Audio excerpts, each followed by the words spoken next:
మన కాదంబరి సిల్క్స్ లో flat 50% discount and 25,000 purchase మీద 2 కంచి కాటన్ సారీస్ ఉచితం.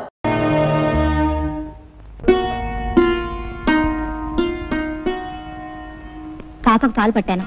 నువ్వు అన్నం తిన్నావా బావా? అయితేరా తిందు గాని. జ్యోతి, ఏం బావా? నీకు విషయం చెప్పాలి. ఏమిటది? రేపటి నుంచి నువ్వు ఇంటికి రావద్దు.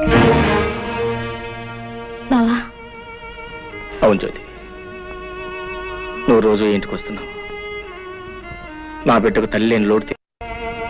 నిజానికి నీకు నేను ఎంతో రుణపడి ఉన్నాను.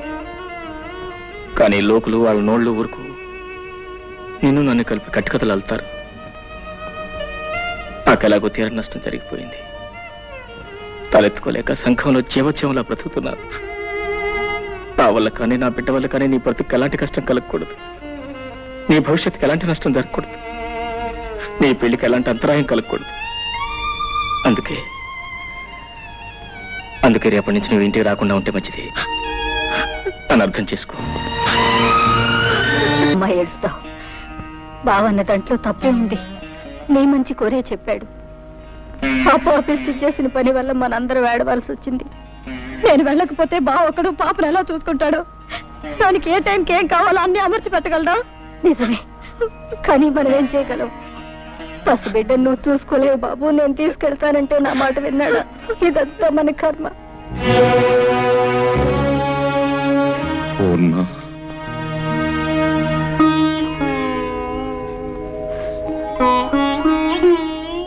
ఈ విషయంలో మనం చేసేది లేదంటావా?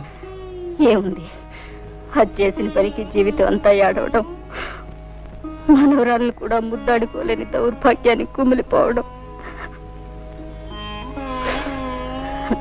ఈ జరిగిన పొరపాటులు కొంత బాధ్యత నాది ఉంది పూర్ణ.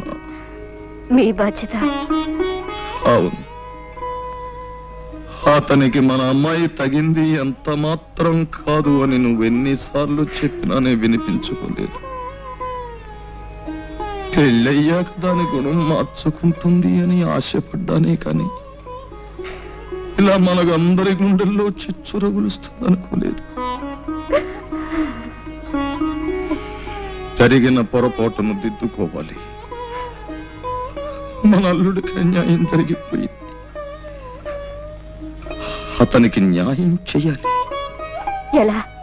ఏం చేస్తారండి?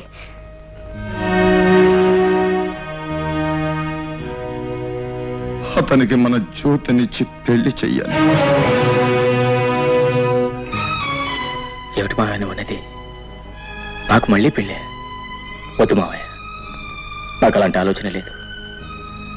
నాతో కలిసి 7 అడుగులు వేసిన మనిషి, నాతోనే జీవితాంతం గడుపుతాన్న మనిషి మధ్యలోనే మాట తప్పి వెళ్ళిపోయిన తర్వాత మళ్ళీ ఇంకో బంధం ఎందుకు మావయ్య? ఎలాగో ఒంటరి వాడిని అయిపోయాను. ఈ జీవితం లాగే ఒంటరిగానే గడిచిపోయి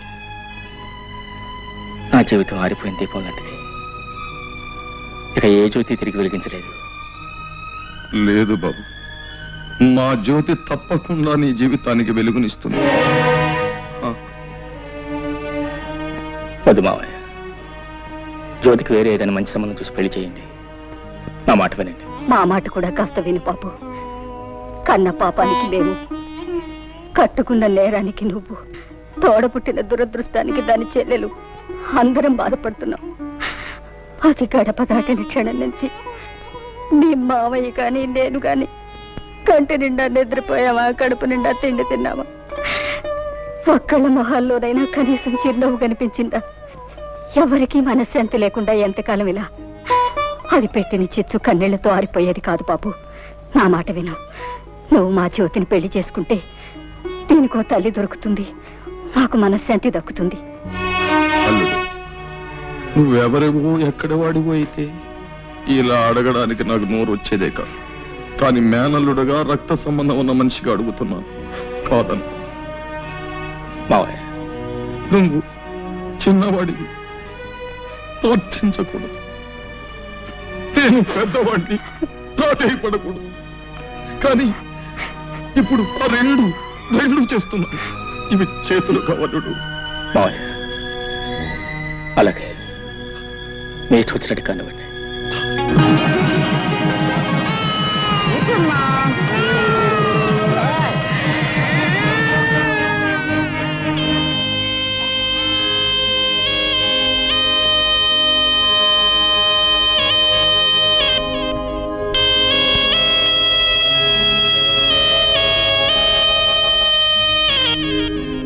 అమ్మా జానకి,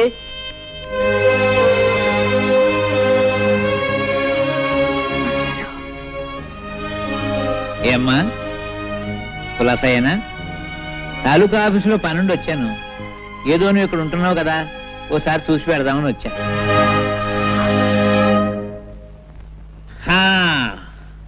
అబ్బో, ఇల్లు చాలా బాగుందమ్మా, చాలా పెద్ద ఇల్లు. ఈ సోఫాలు, కుర్చీలు, టేబుల్స్, లైట్స్ చాలా ఖరీదుంటాయనుకుంటాను. చాలా సంతోషం తల్లి. మీ నాన్న ఏడుస్తూ అన్నాడు, ఒరే పంతులు, పెద్దది ఎలా చేసింది ఏంట్రా అన్నాడు. నేనన్నాను, ఊరుకోరా పిచ్చోడా, అదేం తెలివి తక్కువది కాదు, ఏదో గొప్పతనం లేదే ఇంత పని చేస్తుందా అని నేను అన్నది కరెక్టేనమ్మో. లేకపోతే ఆ పేదరాంబాబు నీకు ఇవన్నీ ఎక్కడ తెచ్చిపెట్టగలడు? అమ్మా అతను అదే ఇంతకీ అతను ఏమన్నా జానకమ్మ తల్లి? భర్త అనడానికి కుదరదు, ఎందుకంటే అతను నీ మెళ్ళలో తాడి కట్టలేదు కనుక.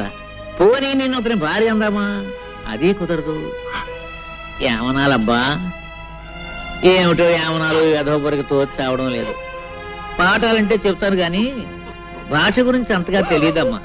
పోనీ ఏమనాలో నువ్వు, అదేమిటమ్మా, అదేమిటి ఎడుతున్నావా? Silence silence silence.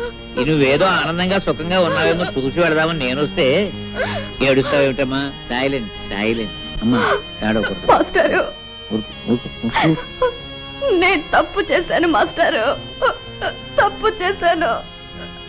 చచ్చ ఏడవకమ్మా, చేసిన తర్వాత తప్పని తెలిస్తే ప్రయోజనం లేదమ్మా.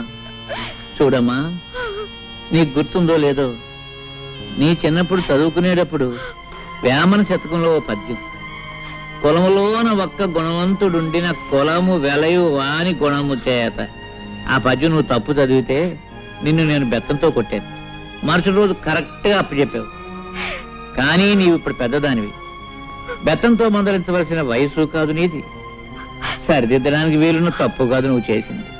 అది పద్యం, ఇంకోసారి చదివితే వస్తుంది. కానీ ఇది జీవితం. ఇంకో జన్మ ఎత్తితే గాని చేసిన పొరపాటు సరిదిద్దబడదమ్మా. ఈ జన్మకింతే. Silence silence. అమ్మా మాస్టారు, బాగున్నారా మాస్టారు?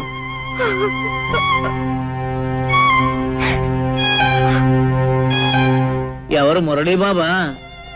చాలా కాలం అయిందా నిన్ను చూసి. చాలా సంతోషం బాబు. నీలో బాగా మార్పు వచ్చేసిందే.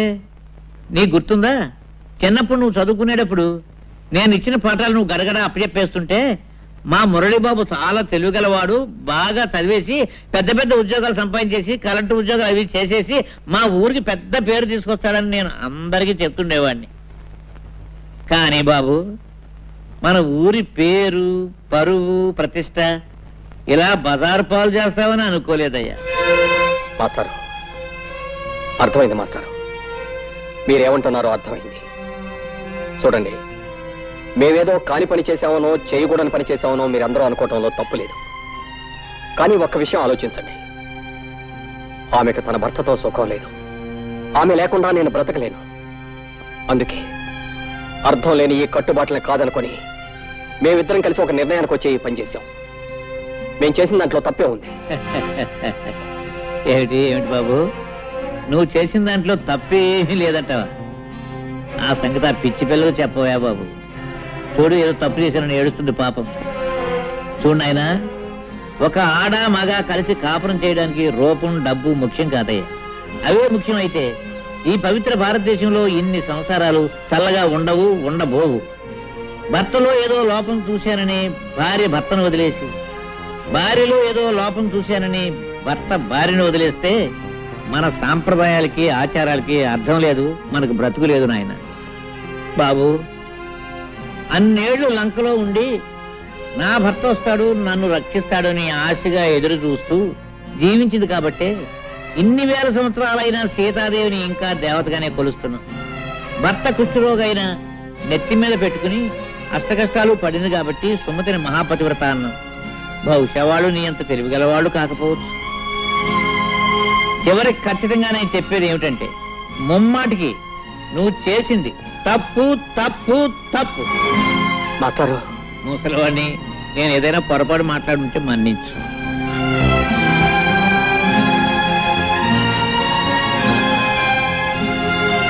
వస్తానమ్మా. మాస్టారు, నేను మీ కూడా వచ్చేస్తాను. నన్ను మీతో పాటు తీసుకెళ్ళండి మాస్టారు, తీసుకెళ్ళండి.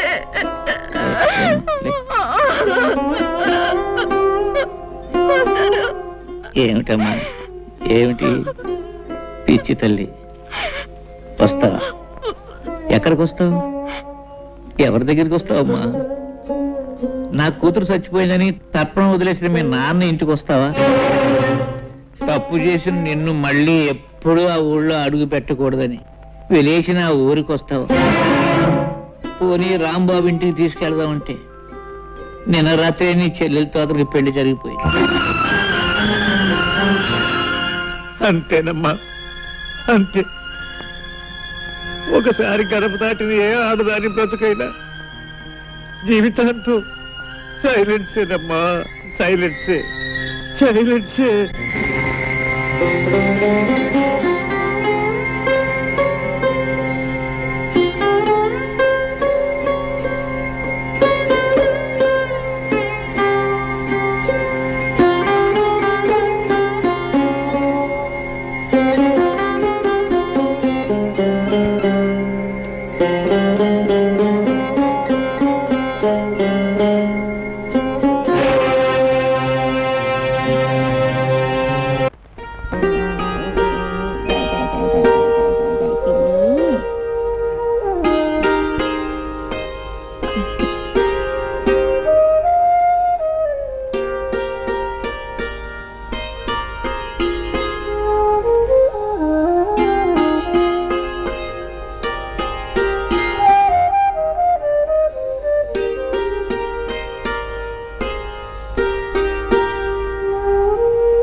అయ్యో, ఉండు బావా.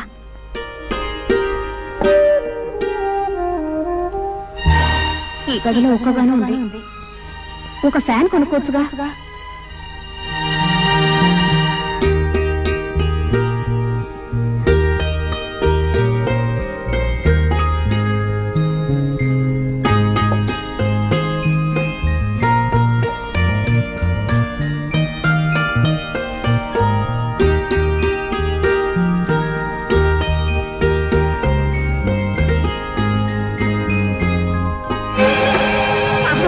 అమ్మగారు కృష్ణాలు పోస్తున్న అంటించుకుంటున్నారు.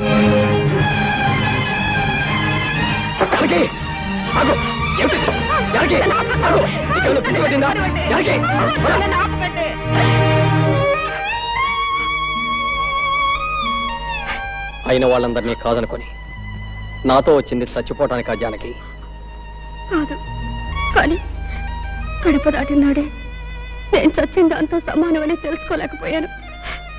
అసలు అసలు తప్పంతా నాది చిన్నబాబు. జరిగింది తప్పే అయితే అందులో ఇద్దరికీ సమానమైన బాధ్యత ఉంది. నాతో రమ్మనమని అడగటం నా తప్పైతే రావటం నీ తప్పు. నా కూడా రావటానికి నీకున్న ధైర్యం నాతో జీవితం పంచుకోవటానికి లేకపోయింది.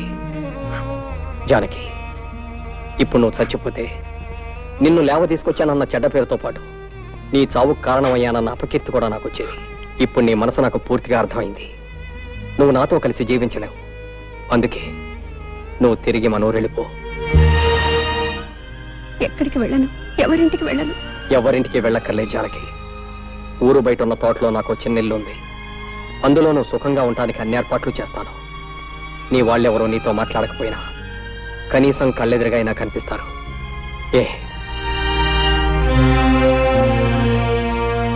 అయితే ప్రొద్దుటే ప్రయాణానికి సిద్ధంగా ఉండు.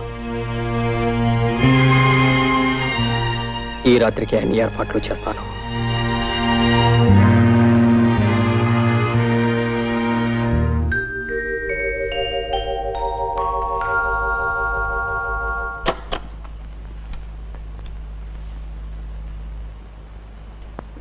నేను వెళ్తున్నా చిన్నబాబు,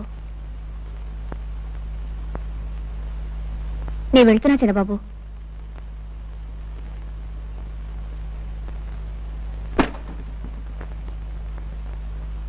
చిన్నబాబు, చిన్నబాబు,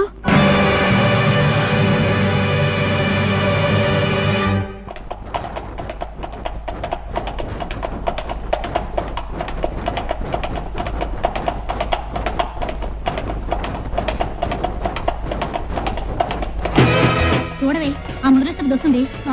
దాని మొహం చూస్తే ఆ పాపాలన్నీ మనకి అంటుకుంటాయే. అది చూడకండి, రండి.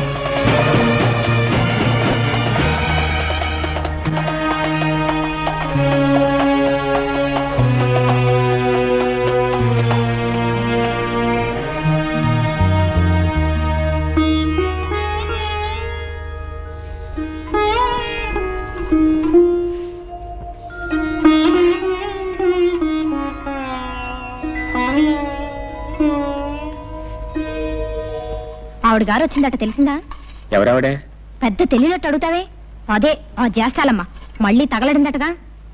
జ్యేష్ఠాలమ్మా? ఆ పేరు ఇప్పుడు వినలేదే. ఇదిగో ఇలాంటి సమాధానాలు చెప్తే నాకు ఒళ్ళు మండుకొస్తుంది. చిచ్చి, మళ్ళీ ఊరు రావడానికి మనసు ఎలా ఒప్పిందో. అంత సిగ్గుమాలను పనిచేసిన తర్వాత కూడా. రామరామ. ఏంటో రామరామ కృష్ణ కృష్ణ, అసలు విషయం ఏంటి చెప్పు. అట్నుంచటే పోతుంది అనుకున్నాను. ఆవిడ గారి గురించి ఇక్కడ ఎవరు బెంగ పెట్టుకున్నారని వచ్చింది మళ్ళీ. ఆవిడ గారు ఈవిడ గారు ఏమిటో గోల? అసలు సంగతి సూటికి చెప్పు, ఎందుకు రాద్దాంతం? అవును, ఇంతకు ఎవరావిడ? ఇంకెవరు, ఆవిడే ఆ జానకమ్మ గారు. ఒకప్పటి మా అక్కయ్య గారు. ఊరవతల తోటలో ఉందట. నువ్వు చూడలేదా? లేదు. అయినా ఆవిడ విషయం మనకెందుకు? వస్తే ఎవడకు కావాలి, రాకపోతే ఎవడకు కావాలి. అవునులే.